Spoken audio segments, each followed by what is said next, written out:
За 5 минутанд онлайн хичээл заах нэлээд том юм гарах гадах шиг байна л да. Гэхдээ яг хуу ойлгуулахыг хичээе. Үндсэн хуулийг цээжлээгүй бол хуульч гэж хэлээд хэрэггүй гэж би ярьдаг л да. Тэгэхээр үндсэн хуулийн заалт болгоныг мэдж байгаа би. Уншиж өгөөд ч хэрэггүй. Хамгийн гол нь шийдвэр чинь өөрөө шүүхийн шийдвэр гэдгийг эхлээ ойлгох хэрэгтэй. Төрийн шийдвэр прокурор гаргадаг.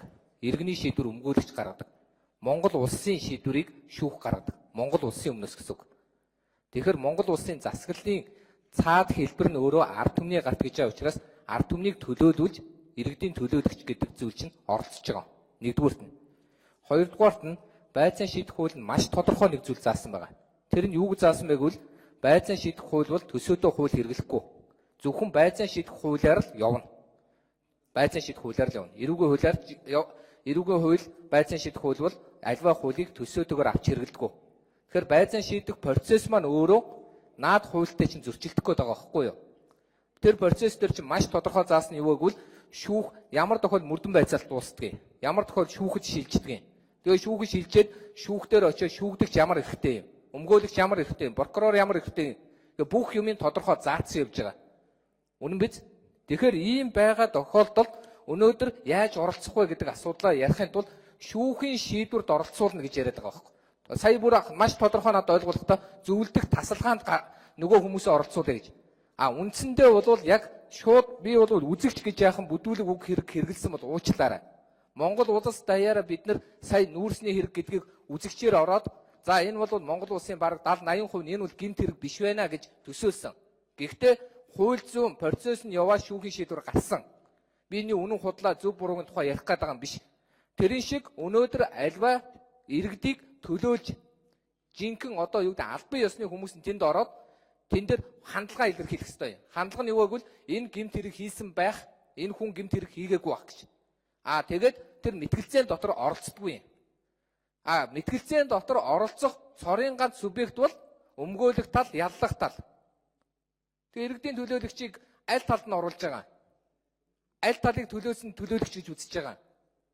Ийм учраас наад шүүхийн шийдвэр чинь өөрөө эцсийн байхад бол хоёрдугаарт нь шүүгч хараат бус бие даасан нөгөө талаас дотоод итгэл үнэмшлэрийг шийдвэр гаргана гэдэг байгаа шүү дээ. Дотоод итгэл үнэмшлэрээ.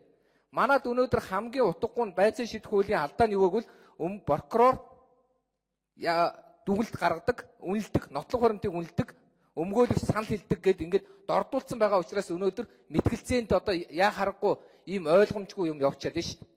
Үндэ бол прокурорч нотлох баримтыг үнэлээд өмгөөлөгч нотлох баримтыг үнэлээд оролцох юм бол хоёр үнэлгээний дундаас шүүгч эцсийн шийдвэр гаргах ёстой байтал шүүгч прокурор хоёр нэг тал болцсон харагдаад байгаа учраас одоо дээр нэмээд иргэдийн төлөөлөгчийг оруулж ирээд юм холион бантан болох гэдэг байгаа байхгүй юу?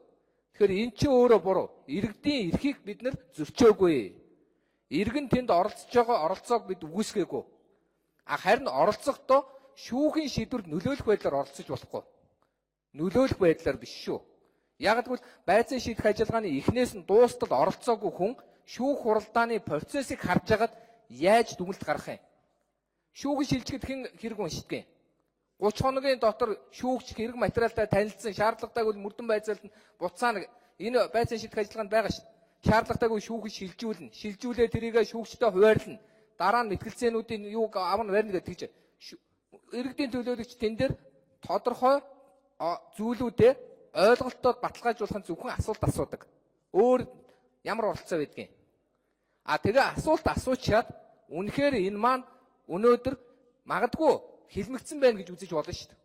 Иргэний төлөөлөл учраас Монгол улсын иргэдийгээ төлөөлөл энэ хүн гин буруутай, гин буруугүй гэд тавихад тэр маань Монгол улсыг төлөөлсөн шийдвэрт Монгол улсын нийт ард түмний өмнөөс тэр одоо юу гэдэг иргэдийн байр суурь юмаа гэсэн энэ хэлбрээр энэ хуулийн чи үзэл баримтлалаар орж ирээ явж байгаа ойлголтын дээр Америкт байгаа шиг оруулж ирэх юм бол Америкийн чинь шал өөр ойлголт байхгүй юу? Америкийн чинь шал өөр ойлголт.